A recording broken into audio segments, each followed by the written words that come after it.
A Contraluz, el podcast. Presentamos la serie Huellas de Tinta.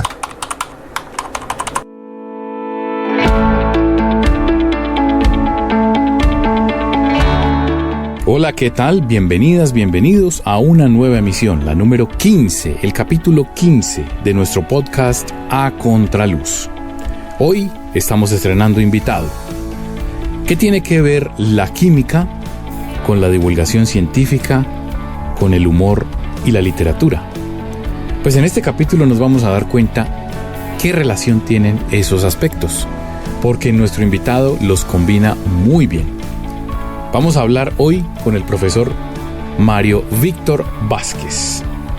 Él es argentino, pero lleva más de 25 años en Colombia. Es profesor titular de la Universidad de Antioquia. Es doctor en química y también le gusta escribir y tiene más de 7 libros de literatura publicados. Por eso lo invitamos a nuestra serie Huellas de Tinta. Así que, pues, promete bastante este capítulo y por eso los invito a que a partir de este momento escuchen esta charla que tuvimos con el profesor Mario Víctor Vázquez. Bienvenidas, bienvenidos a Contraluz, el podcast. Bienvenidos al podcast A Contraluz. Hola, ¿qué tal? Muy buenas tardes. Bienvenidos, bienvenidas al podcast A Contraluz. Hoy con un nuevo invitado, y un invitado muy polifacético, el profe Mario Víctor Vázquez, con el que vamos a hablar de divulgación científica, de química, de literatura y de muchos otros temas que nos convocan hoy. Profe, gracias por estar aquí. Bienvenido. No, muchas gracias a ti por la invitación y me dejas preocupado con eso, con esa presentación de polifacético, que no sé si eso es algo bueno, algo malo o qué implica. Yo creo que es algo bueno, profe. Yo diría. Y comencemos hablando por temas un poco más personales. Yo quiero saber cómo fue esa infancia, esa época juvenil en Argentina. No sé, desafíos en el colegio, no sé si practicabas el fútbol, ¿cómo fueron esos años? Si nos quieres contar una anécdota que remarque. Muy complicado porque eso ocurrió en el otro siglo, entonces sí. Ya no sé si me acuerdo bien de todo eso, pero sí, hagamos un viaje al pasado. Muy al pasado, pero en general uno diría a esta altura de la vida que las infancias y la juventud normal, lo que pasa es que después uno va redefiniendo lo que considera normal. Sí. En aquel momento normal era, sí recuerdo con cariño mi primera educación, la primera fase, porque los colegios no eran lo que son hoy actualmente, entonces era un colegio más, si bien estaba en la ciudad, se parecía mucho a un colegio rural, ¿no? Los juegos que uno hacía, estábamos casi en un campo, entonces no eran la estructura de los colegios actuales. Posteriormente tuve una formación en un colegio que sería equivalente al estilo del colegio Calazán, algo así, y tuve la última parte de la educación primaria y el bachillerato, que es como se conoce aquí, en ese colegio. Y ahí lo que recuerdo que me fue bien. Finalmente terminé siendo el abanderado en el último año. Entonces para nosotros era importante portar la bandera, pero ser el abanderado implicaba tener el mejor promedio. Pero eso también, cuando alguien dice que eres superior al promedio de la media, tiene que ver quiénes son la media, ¿no? Porque cuando comparas, me ayudó que mis compañeros no eran tan responsables, entonces yo logré sobresalir. Y en principio, seguía las indicaciones de mi padre, que lo afirmaba con mucho cariño, que yo no tenía que preocuparme por nada más que por estudiar. Entonces yo hice eso, estudiaba solamente.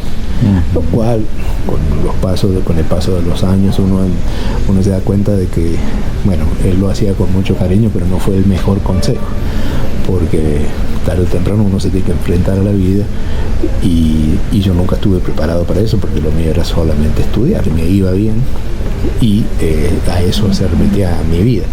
Por una cuestión familiar empecé a tener mi primer y definitivo amor por la aviación.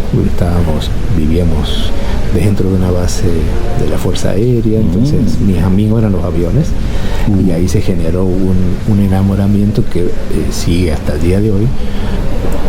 Pero nada de deporte, nada de otro hobby más que subirme a la bicicleta e ir a observar aviones y aviones y aviones, y se creó esa relación desde pequeño, ¿no?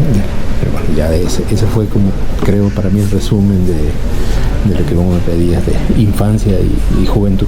¿Y qué pasó con ese amor de los aviones? Que finalmente, ¿cómo se empezó a desarrollar? Es decir, ibas primero a ver aviones, pero ya después, ¿qué pasó? ¿Pasó alguna otra etapa? ¿O? Sí, claro, aquí casi lo intenté. Bueno, mi vocación indicaba que yo iba a ir a la escuela de aviación, y me preparé mental y físicamente para eso. De hecho, físicamente, porque el examen de ingreso era bastante exigente, no solo académico, sino en lo físico, y me preparé durante mucho tiempo.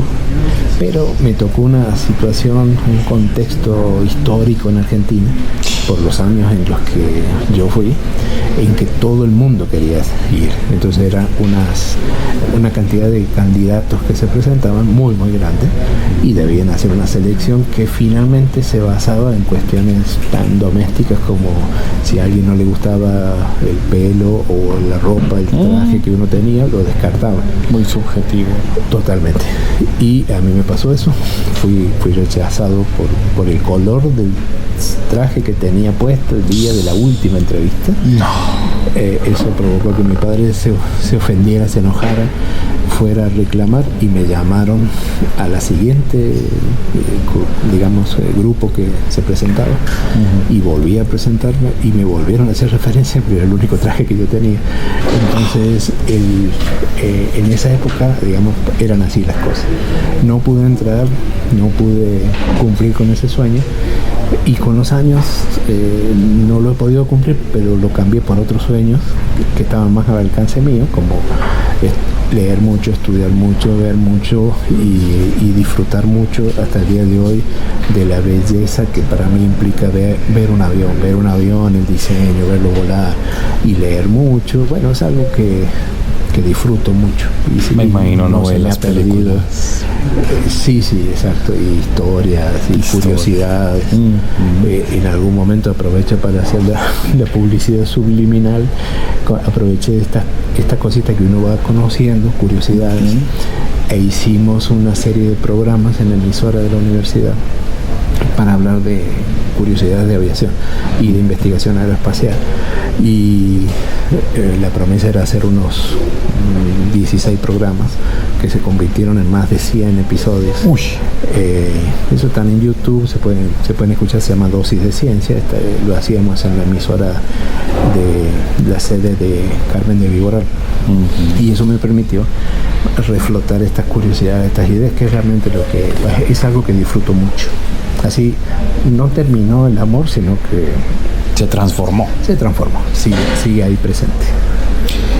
Y hablemos de cuándo empezó esa otra faceta del profe, que es el tema de la química. ¿Por qué la química y cuándo empezó eso? Pero ahí creo que no nos vamos a salir del amor, porque cuando yo no logro ingresar a la escuela de aviación, lo último que pensaba hacer en mi vida era estudiar en una universidad, y mucho menos química, porque de la cual no tenía idea, no tenía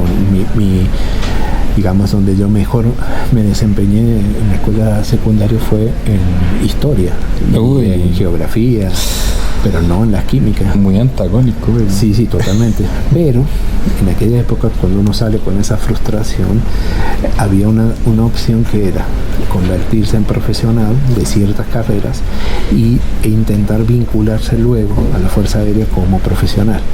Entonces, por ejemplo, si eras médico, podías vincularte como médico, o si eras bacteriólogo, como bacteriólogo. Entonces yo me presenté para la carrera de bacteriología. en la cual fracasé con todo éxito. Tampoco pude ingresar porque eran en esa época exámenes de admisión. Ahí sí no fue por el traje, sino porque éramos muchos. Sí. y se sabía poco. Y entonces con ese examen que yo había aprobado, pero no me alcanzaba el puntaje para ingresar, probé en otra universidad, en mi ciudad natal, y las opciones que había era química o ingeniería química. A mí me daba exactamente lo mismo, no tenía idea de qué se trataba. Y ingresé a química porque me dijeron que si estudiaba química, después podía pasarme a bacteriología y después podía intentar entrar a la Fuerza Aérea. Todo eso. Todo con el mismo fin. Con el mismo fin. Pero una vez que ingresé, finalmente me terminó gustando, estando dentro de la carrera, me terminó gustando. Bueno, y finalicé mi primera parte de formación como licenciado en Ciencias Químicas. Claro, porque es que, pues, como decías ahorita, no nos salimos del amor porque una cosa que llegó casi que por accidente y te hiciste doctor en química. Y bueno, una cosa trajo la otra, tampoco... bueno, ya, lo que pasa es que ahí había una cuestión ya de supervivencia, había una forma de decir, bueno, si yo puedo seguir una carrera de posgrado y conseguía una beca, eso me permitía, digamos, mantenerme, y de paso hacía el doctorado. Pero yo creo que lo bueno, finalmente me doctoré como doctor en ciencias químicas. Yo creo que lo bueno que tiene cuando uno promete de pequeño que de grande va a hacer algo, sí. Eso es una complicación, porque si no lo eres, se tiene que cargar con ese fracaso o con esa promesa incumplida. Sí. En cambio, cuando tú dices, yo nunca voy a hacer tal cosa, y la haces, una vez que ya tu palabra no vale nada, o sea, das lo mismo y puedes terminar haciendo cualquier cosa, uno no tiene presión. Eso. Entonces yo, gran parte de mi vida, todo lo que dije que no lo iba a hacer, lo hice. Lo terminaste así. Sí. Y es mucho más entretenido porque uno no sabe finalmente dónde va a terminar. Y este largo camino dio a que hoy nos encontremos acá, o con la realidad que puedo vivir hoy en día, que jamás yo la preparé ni pensé que iba a llegar a hacer esto. Y que a pesar de estar en una carrera digamos, por la cual yo no tenía una vocación firme, finalmente logré que las cosas se organizaran para hacer cosas que me gustan mucho, como el tema de la divulgación, como el tema del humor, y aprovechar los conocimientos científicos. Estamos presentando A Contraluz, el podcast. Lo que nos gusta, lo que nos interesa, lo que nos mueve, lo que nos hace pensar. Todos los temas y todas las historias están en A Contraluz, el podcast. Escúchalo en tu plataforma favorita.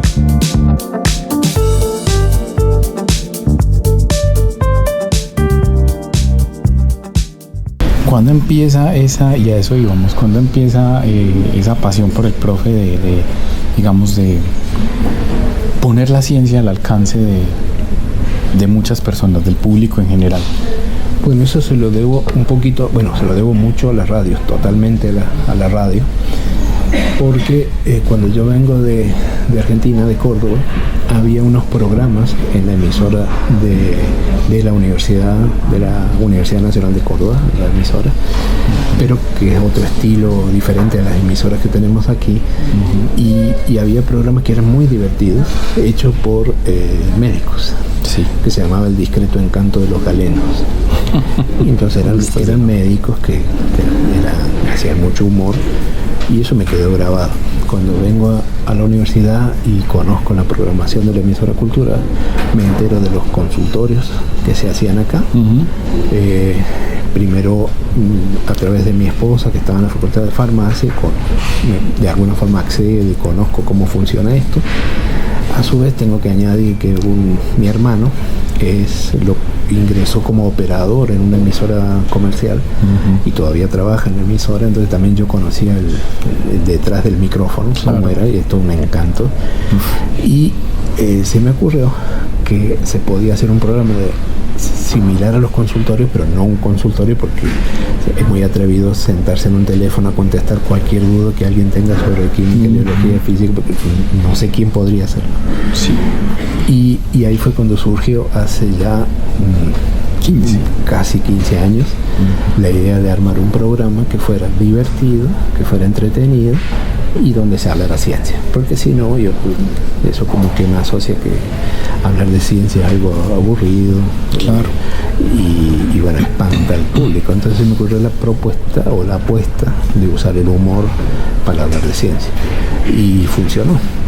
Tuvo un principio muy tortuoso, donde creamos unos personajes y escribíamos unos guiones, hasta darnos cuenta que naturalmente podíamos ser más graciosos que estar inventando personajes, y desde entonces lo hacíamos así como haces tú el podcast, ¿no? Ajá. De manera improvisada, y bueno, nos hemos divertido bastante en ese camino. Entonces digamos que la excusa central fue la radio durante 15 años, y a partir de ciertas oportunidades que hubo, surgieron las curiosidades de saber si uno podía hablar de ciencia en otros espacios, en un bar, en un café, hablar de ciencia sin utilizar PowerPoint, hablar de ciencia con un público no especializado, hablar de ciencia a niños, hablar de ciencia a gente grande, hacer videos, hacer cortometrajes. Entonces primero fueron curiosidades, ¿será que se puede hacer? También de la mano de la docencia, conociendo o ofreciendo a los estudiantes de ciencia oportunidades para que desarrollen algo de esto lúdico, y sorprenderme por la capacidad, el ingenio que tenían, la creatividad que tenían los chicos, pero que nunca se iban a poder expresar en una carrera de ciencia. Ahí fue que me di cuenta que había mucho trabajo por hacer, y tomé la decisión hace unos años de cerrar mi capítulo como investigador y formador de investigadores, y dedicarme de lleno a esto que me parece tan apasionante, que es divulgar ciencia con humor. Y en paralelo, porque no tiene que ver con esto, incursioné en la literatura también. Entonces, bueno, esos son los dos caminitos que sigo todavía manteniendo. Pero antes de pasar a ese tema de la literatura y de seguir hablando de este tema del humor, hay unos artículos científicos bastante interesantes del profe que tienen que ver, como por ejemplo, me llamó mucho la atención uno donde dices, ¿quién dijo que las frutas no tenían químicos? Si nos quieres hablar un poco de ese artículo, porque a mucha gente le llama la atención y dice, yo como frutas porque no tienen químicos. Bueno, eso por suerte tenemos mucho trabajo para conversar. Inclusive te comento que en este momento, hay un libro, yo estoy finalizando un periodo de año sabático, donde todas estas cosas que estamos conversando las pude plasmar en un texto que, si todo va bien, va a estar disponible en el repositorio de la biblioteca. Y es sobre comunicación de la ciencia. Y ahí es donde también, luego de haber hecho varios cursos, capacitaciones, conocer experiencias de otros países, donde surgen esos temas como el que tú planteas a lo que nos enfrentamos diariamente cuando queremos hablar de ciencia, desde un extremo que es la academia, normalmente, que está muy cerrada a la sociedad, y donde la sociedad no confía o no conoce el trabajo que hacen los científicos. Los científicos que no tienen deseo de contarle a la sociedad lo que hacen, consideran que muchos porque ni siquiera saben cómo hacerlo. Entonces se hace esa brecha entre esos dos espacios, y ahí aparecen esos temas, como tú decías, se empiezan a popularizar ciertos términos como libre de químicos, como amigable con el medio ambiente, como que todo lo que es verde es bueno, y da pie a discutirlo, eso, digamos, para hablarlo, salvo que cuando tengo la oportunidad de hacerlo trato de utilizar el humor, pero en definitiva se trata de eso, ¿no?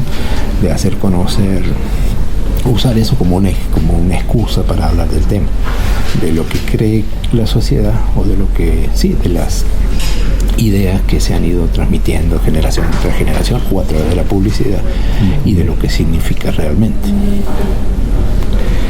¿Y cuándo surge ese ahorita nos hacías un adelanto, pero cuándo surge específicamente Quimicomedia? ¿Fue paralelo al programa de de radio o fue ya después cuando ya mencionas que también hiciste videos, que bueno? Claro, eso fue después porque, como te decía recién, yo usé la palabra curiosidad. En un momento esto surgió como una curiosidad, hasta te diría un desafío personal, que cuando tú dices, bueno, ¿será que soy capaz de hacer tal cosa? Como una curiosidad. Sí. ¿Será que puedo ir a hablar de ciencia a un café? Y se pudo. Después, ¿será que soy capaz de pararme frente a un público y no usar PowerPoint? Entonces lo ensayas y se pudo. Y así fui ensayando. ¿Será que soy capaz de hacer humor en monólogos, por ejemplo, de humor? Y participé en los concursos del Parque Explora para conocer cómo era. Y de atrevido participé y la edición que participé salí ganador. Pero eran como curiosidades, ¿no? Soy capaz de hacerlo. Sí, como pequeños retos. Retos, exacto. Soy capaz de hacer un cortometraje, soy capaz de escribir un guión, hacer un video, editar. Y eso te lleva a que vas aprendiendo a hacerlo, ¿no? Como cuando haces el podcast. O sea, la curiosidad del científico no te abandona. Bueno, yo no sé si soy científico, soy curioso, sí. Y entonces primero fue curiosidad, pero después caí en cuenta que había una necesidad importante o que había una oportunidad importante, porque mucha gente podía hacerlo. Es algo bonito para hacer para la sociedad. Y digo, no, esto se puede hacer en serio. Y ahí es donde, para tratar de explicarle, porque cuando tú te encuentras con alguien y dices, bueno, ¿y qué haces? Ah, bueno, yo investigo, soy químico. Sí, pero ¿en qué? Ah, no, yo trabajo en electroquímica. Ah, listo, pero doy clases de química analítica, pero hago radio, pero hago video, pero hago esto. Entonces es muy difícil que no te miren con una cara extraña. Entonces una forma de unir todo esto es decir, vamos a crear un colectivo y que ese colectivo se encarga de hacer todo esto, que finalmente son productos de apropiación social del conocimiento, entonces se puede organizar mejor. Y el colectivo se llama Quimicomedia, pero es comedia con K. Es decir, no, porque si no daría la idea de que son químicos que hacen humor. Unos comediantes. O químicos a medias, que puede ser. Eso sí. Y tuvimos la suerte, bueno, se nos ocurrió crear ese nombre. Y hace unos años, un amigo muy querido nuestro, que es un diseñador gráfico, un artista gráfico colombiano, pero que vive hace muchos años en España, nos diseñó el logotipo, donde la parte de la letra dibuja una sonrisa. Entonces esa era la idea, ¿no? Que transmitir que se podía. Sugerente. Sí. Y el lema que usamos durante mucho tiempo era que no es necesario ponerse serio para hablar de cosas serias. Ese fue el origen de Quimicomedia. ¿Has tenido estudiantes que de pronto te han querido seguir la pista de la divulgación por medio del humor? Se pudo hacer todo esto gracias a que tuve estudiantes que me siguieron. Lo que pasa es que coincidió la época en la que yo tenía un grupo de investigación, trabajaba en un grupo de investigación en electroquímica, tenía estudiantes y además hacía este tipo de cosas. Entonces casi que era una obligación familiar, por no decir obligatoria, de mis propios chicos sumarse a todas las locuras que se me ocurrían. Y a ellos también se sumaron. Cuando empezamos la radio lo hicieron de mala gana, muchos.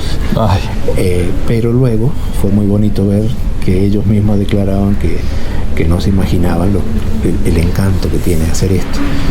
Y disfrutaron, y hemos disfrutado. Entonces todas las locuras de video, de radios que hicimos, de cortometraje, lo hicimos siempre con estudiantes. En realidad solo hasta hace muy poquito nunca hubo un profesor que se sumara a este tipo de iniciativas. Pero sí los hubo. Pero ahora reciente, en los últimos años sí. Con un profesor en particular que más un amigo, más casi de una relación familiar con él, casi padre e hijo, y que nos conocimos en una capacitación hacia el monólogo científicos que ofreció el grupo español de Big Bang, de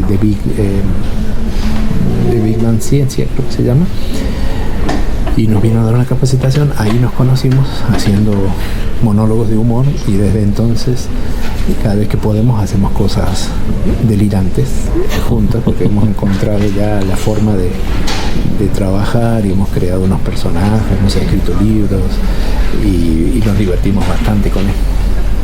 Y hablando de libros, ahora sí empecemos a hablar de ese otro camino del profe que cualquiera diría que de pronto es como más un pasatiempo, pero que igual exige la rigurosidad del científico, y es el tema literario. Cuando el profe empieza como a decir que casi todo ha sido por curiosidad, me imagino que también fue así, como bueno, por curiosidad va a escribir cuentos a ver qué sale, o cómo fue eso.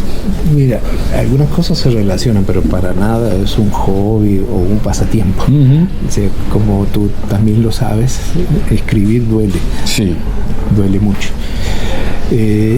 Eso tiene que ver con un periodo de mi vida, en otro año sabático que tuve, que surge a través de un interés mío en conocer la historia de unos personajes que tienen que ver con la electroquímica, como es Luigi Galvani y Alessandro Volta. Y tengo la oportunidad de estar 5 meses en Italia haciendo investigación, pero también sondeando y buceando en la historia de estos dos personajes, porque me atrajeron mucho, conociendo la vida de ellos. Entonces me pasé 5 meses recopilando información y luego me puse a escribir, a tratar de escribir. Esto fue hace como 11 años atrás, a escribir lo que yo había recopilado. Pero escribir a mí, cualquier actividad que hago, si demoro mucho me canso y tengo que hacer otra, tengo que cambiar, porque es muy inquieto. Sí. Entonces me resultaba mucho más fácil escribir cuentos cortitos de lo que yo veía a mi alrededor, historias que se me ocurrían, cuentos de humor. Y eso sí lo hacía y se los mostraba a mi esposa, y yo lo escribía para ella. Y así iba escribiendo. Y algún día que vi que el trabajo de Galvani y de Volta iba a ser eterno, me di cuenta que tenía muchos cuentos de estos acumulados. Y justo fue cuando me planteé la pregunta, que supongo que también pasaste por ahí, como decir, bueno, ¿será qué se necesita para ser escritor? ¿Será que me animo a escribir un libro? ¿Lo hago? ¿Qué atrevimiento? Y en ese momento le pregunté a este artista gráfico de España, ahí fue que lo conocí, lo encontré, un personaje muy particular, y le pedí consejos. Y le pedí consejos a él y le pedí consejos a un profesor del Instituto de Química, Fabio Zuluaga, que era escritor. A los dos le pedí el mismo consejo: ¿qué hago? Y los dos me contestaron lo mismo: escriba, atrévase. Y así fue que mi primer libro, que me atreví a publicar, lo hice centrado en un homenaje a un personaje que me marcó mucho en la vida, que fue mi abuelo, fue muy particular. Entonces lo hice como un homenaje a él y escribí otros relatos, otros cuentos. Y a partir de ahí empieza una cuestión de retos. ¿Seré capaz de mejorar esto? ¿Podré hacerlo mejor? Entonces sale el segundo libro, el tercer libro, porque siempre temas para escribir hay. Claro. Y con este amigo de España, se llama Juan Carlos Zamora, el artista gráfico, he tenido así, somos muy amigos en este momento, y he tenido reencuentros, y por eso decía al principio que crear duele, sí, porque eso lo aprendí con él, de ver cómo uno piensa que un dibujante se sienta, hace un dibujito y lo vende y ya. Y con él pude conocer el proceso creativo cuando intentaban hacer algún dibujo que representara algún cuento que yo había escrito. Y ahí me di cuenta que eran las 5 de la mañana, tratando de identificar cuál era el dibujo que explicara mejor el cuento. Y finalmente nunca se terminaron esos dibujos. Entonces es como lo bonito de esto, que son desafíos, es una cuestión masoquista, ¿no? Porque uno no es famoso, no es leído mayoritariamente, pero uno debería abandonar y decir, listo, ya, ¿para qué escribo? Claro. No puedo evitar que se me ocurran otras ideas, otros desafíos. Entonces alguna vez se me ocurrió escribir algo de humor, un libro que se llama Morir en Medellín, que era como un homenaje a Medellín, que no tiene nada que ver con el título, es de humor. Sí, porque uno ve ese título y uno cree que es... Por eso, esa era la idea. Entonces, la reflexión así sobre... Entonces es son 5 personajes que aparecen ahí. Y es un poco, medio libro transcurre en Argentina, en Córdoba, y medio libro aquí en Colombia. Y yo tengo el apoyo de un escritor que es mi corrector de estilo. Y ahí aprendí que, bueno, si escribir es difícil en primera persona, poner 5 personajes y durante muchos años era complejo. Claro, entonces, esos manejos del tiempo. Manejo del tiempo y todo eso. Entonces uno dice, listo, no, ya no me meto más en esto. No, entonces ya a la próxima le pongo más personajes. O sea, es como una cosa masoquista. Y después ya fue el camino de que todos esos primeros libros fueron de humor, o de tal vez de realismo mágico, cosas mágicas. Y ya después llegué al desafío de ser capaz de escribir un texto, pero en serio, sin humor. Y así surgió la primera novela mía, que se llama La Casa del Canal. La Casa del Canal, a eso iba. Que esa es seria. Y en realidad, salvo un salto que hicimos hace poco con el profe José, que hablamos de pseudociencias, he seguido escribiendo temas serios. Hay uno de humor último que es muy especial para mí, y el último libro serio logré finalmente cerrar eso que inicié hace 11 años, el homenaje a Luigi Galvani a través de una novela corta histórica. Entonces un poco ese ha sido el transcurrir de la experiencia en la escritura. A Contraluz es un diálogo con la vida. Las historias y los temas que nos importan se dan cita en nuestro podcast. Escúchalo en tu plataforma favorita. Y no se te olvide compartirlo. Y además, si quieres, déjanos un comentario sobre qué te han parecido nuestros episodios. Esto es A Contraluz, el podcast.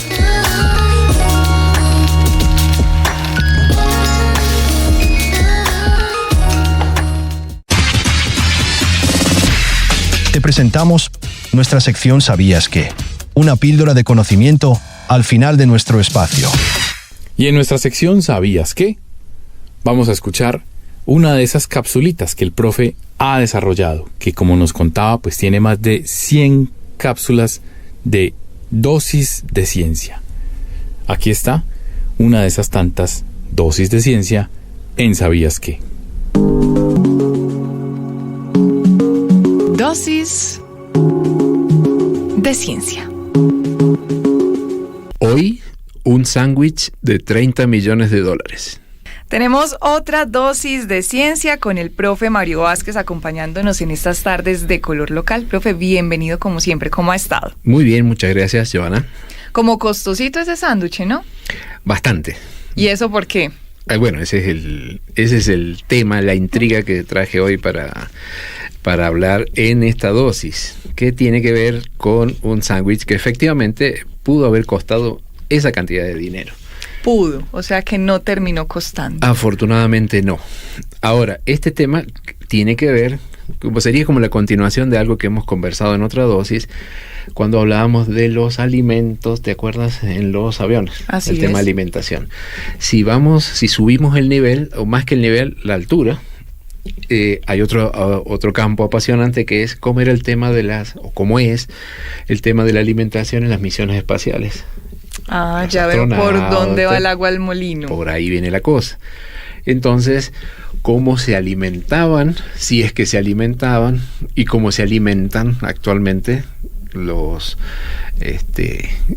cosmonautas o astronautas que están en la Estación Espacial Internacional. Entonces, en eso hay todo un tema curioso también y simpático, porque pensemos que en las primeras misiones, allá por Yuri Gagarin, realmente el rol de ellos era, de las personas que iban en esas estrechísimas cabinas, eran poco menos que observadores prácticamente, o sea que tampoco se iban a preocupar mucho por alimentarse, no eran las mejores condiciones ni las mejores comodidades para estar comiendo allá arriba. Y lo último que iban a sentir es hambre seguramente. Yo por lo menos sí, exactamente, lo último que pensaría en esas condiciones. Y eran misiones muy cortas, entonces no era muy relevante ese punto. Pero en la medida que fue avanzando la investigación aeroespacial, recordemos que en el caso de Estados Unidos las primeras misiones eran las Mercury, luego las Gemini y luego las Apolo. La diferencia simplemente, además del tamaño, era porque en la Mercury iba un solo personaje, un solo tripulante, en la Gemini iban 2 y en la Apolo 3 astronautas. El tema es que las misiones cada vez duraban un poco más, entonces ahí sí se hacía importante darles de comer. Ahora, ¿cómo hace uno o qué podrá comer uno estando en condiciones de ingravidez a esas alturas? Y con el tiempo que pasa además para que se conserven esos lugares también. Claro, qué tipo de alimentos subir, qué tipo... Bueno, lo más crítico es que allá no se puede comer como comemos en la Tierra, evidentemente. Nada. Con las manos. No, me refiero que servir... comían con las manos, pero no puedes servir una comida en un plato. Vengan todos a la mesa. Vengan todos a la mesa. ¿A cuál mesa? Todo eso. Bueno, si pones algo en el plato se vuela. Entonces, es todo un desafío. Es por eso que los primeros ejemplos de alimentación, la comida... se pensaba más en que había que nutrirlos, así debería ser en el caso nuestro, nutrirse sin importar el aspecto que tuviera la comida. Entonces la comida se empacaba en tubos semejantes a los de la pasta dental. Sí. Entonces, simplemente se lo llevaban a la boca, apretaban y comían eso. Eso podría ser carne, podría ser procesada y puesta en esos tubos. Y era para alimentarse. Lo que pasa es que es como comer dentrífico, ¿no? No es muy apasionante, pero era la única forma de evitar que eso estuviera flotando por ahí por la nave. O sea, no era una acción para disfrutar, sino únicamente para sobrevivir. Exactamente. Y en esas condiciones de estrés y de falta de atractivo de esos alimentos, no, en general siempre los alimentos no era el mejor lugar para comer, siempre volvían con los alimentos porque no daban muchas ganas de comer eso. En el caso, eso fue mejorando porque ese aspecto era importante también para el ánimo de los astronautas.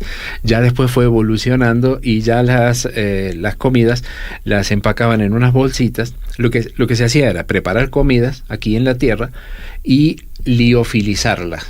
Es decir, quitarles el agua. O sea, quitarles el agua sin que se alterara la comida. Eso es un proceso normal en laboratorios donde se utiliza baja presión y se logra quitar el agua de las muestras orgánicas sin que se rompa esa estructura. Entonces, las bolsitas, el no tener agua evitaba que se degradara la comida, se conservaban en esas bolsitas. Cuando ellos querían comer, tenían que rehidratar. Entonces, tenían unas pistolas con agua, le echaban agua dentro de la bolsita, sacudían eso y otra vez a tomarse como los juguitos en una bolsita, así, y se tomaban la comida. Eso permitía un poquito más variedad de alimentos, pero no dejaba de ser algo poco atractivo. Pero es un poco como lo que hacen ahora los ciclistas cuando quieren, digamos, tener una fuente de energía muy rápida y muy fuerte además, o muy grande, y se consumen algo, una Claro. barrita o algo muy rápido también, y no se están fijando los colores, la combinación. En ese momento no, pero el ciclista después baja, se puede ir a comer un asado si quiere. Nuestros amigos astronautas no. No podían, exactamente. Entonces trataron de mejorar ese aspecto, y eso fue avanzando en la medida que las misiones también iban avanzando, y tal vez el momento más relevante, porque ya la permanencia de ellos en el espacio era mucho más tiempo, había que darles alimento, fue cuando se construyó el Skylab. El Skylab es el antecesor de la Estación Espacial Internacional. O sea, era un laboratorio que estaba en órbita y ahí vivían los astronautas más tiempo.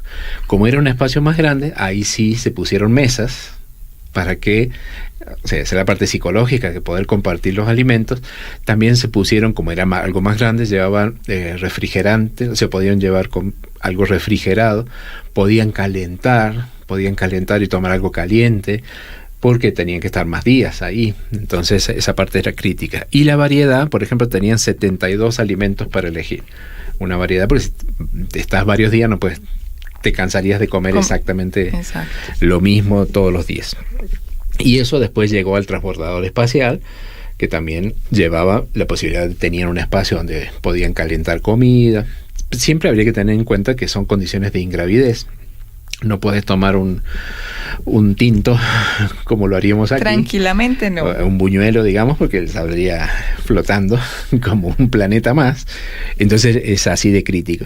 Y ya llegando a nuestros días, ya en la Estación Espacial Internacional se están ensayando, porque tienen las condiciones de hacer cultivos, de cultivar en la estación, de hacer cultivos hidropónicos, es decir, se obliga o se les ofrece a las plantitas las condiciones semejantes a lo que serían aquí en la Tierra, de tal manera que puedan crecer y ya se saca lechuga, por ejemplo, se puede, con la idea, no por esto de la Estación Espacial Internacional, sino de cara a los viajes que sean mucho más largos, como cuando se planea ir a Marte, que no hay que llevar la comida, sino que lo ideal es que poder cultivarla en el viaje. Se ahorra mucho peso, digamos. Mucho peso, y además se entretienen también allá en otras cosas. Sí, pero eso creo que no es problema de aburrición, porque ahora sí hay mucha. Antes, al principio lo único que se sentaban y no podían no toquen nada y suban y bajen. Ahora sí tienen mucho trabajo, tienen que hacer gimnasia, y explorar. Se mantienen ocupados. Pero tú te preguntarás, ¿en qué momento llegó ese sándwich de $30 millones? $30 millones. Resulta que esto ocurrió el 23 de marzo de 1965. Fue la misión Gemini 3. Entonces, Gemini, recordemos, llevaban 2 astronautas. Iba John Young y Virgil Grissom. Grissom lo recordamos con nostalgia y tristeza, porque participó en esta misión y después, años más tarde, fue uno de los desafortunados integrantes de la misión Apolo 1, que se incendió en la misma torre de lanzamiento. Uh-huh. Pero él aquí, en el año 65, era uno de los 2 tripulantes. Y justamente, imagínate, toda la misión espacial era la primera Gemini que iba a salir, entonces se hacían ensayos de las condiciones en las que iban a estar los astronautas. Se hace toda una misión para ponerlos a ellos 2 en la cápsula Gemini, y la idea era justamente analizar el efecto de la comida espacial. La misión duraba 4 horas y 52 minutos, pero durante ese tiempo entonces iban a hacer un experimento. Uno de ellos, que era justamente Young, iba a alimentarse con comida esa del espacio, y Grissom sin comer, para comparar. Absolutamente nada durante esas 4 horas. Uh-huh. Ese era el estudio. Eso costaba muchos millones, lanzar el cohete, imagínate todo eso. Imagínate la cara de sorpresa de Grissom cuando estaban en el espacio y ve que su colega Young, del bolsillo del traje, saca un sándwich y se lo ofrece. El sándwich no es una comida espacial, uh-huh, sino que era uno que él había llevado escondido. Se lo había empacado. En el bolsillo por si le daba hambre, justamente allá arriba. Y era un sándwich de carne curada que lo habían comprado 2 días antes de la misión, y él lo había llevado escondido ahí en el traje. Y cuando estaba en la misión, incluso lo sacó y le compartió a su amigo, y comieron los 2. Pero si la idea era que el otro no comiera. Imagínate la cara de los señores que estaban abajo en la Tierra, habiendo planeado todo esto, que normalmente nosotros sabemos que las misiones, sí, es delicado, que no se vayan a tener un accidente trágico con, uh-huh, semejantes condiciones que implica ese viaje. Y estos comiendo un sándwich. Y ese sándwich, tú dirás, bueno, pero eso es ¿cuál es el problema de comer el sándwich? Además que justamente le estaba arruinando el experimento para los cuales los habían enviado. Es que un sándwich allá podía ser catastrófico. ¿Por qué? Porque los sándwiches no producen miga, como sabemos. Uh-huh. Tú comes y produces miga. Y eso es lo peor que puede pasar en una estación, en una nave espacial. ¿Por qué? ¿Se mete algún...? Porque las migas no quedan en el suelo, quedan flotando. Claro. Se pueden ir por cualquier lado, pueden ocasionar cortocircuitos, se pueden meter por debajo de los equipos, incluso pueden dañar hasta la vista, porque son como partículas sólidas que están dando vueltas, te pueden dañar la vista. Toda la misión, que podía haber costado unos $30 millones, estuvo en riesgo por culpa de ese sándwich. Inclusive hay un museo que tiene una réplica, porque ese sándwich ya se lo comieron, del sándwich que puso en jaque toda una misión espacial. Esto es A Contraluz, el podcast. Y bien, Este fue A Contraluz, el podcast. A ustedes gracias por acompañarnos. No se les olvide seguirnos en nuestras plataformas. Estamos en Spotify, YouTube y Apple Podcast. Hasta una próxima oportunidad, cuando seguiremos escuchando al profe Mario Víctor Vázquez. Chao, sigan con nosotros. Hasta la próxima. A Contraluz, el podcast.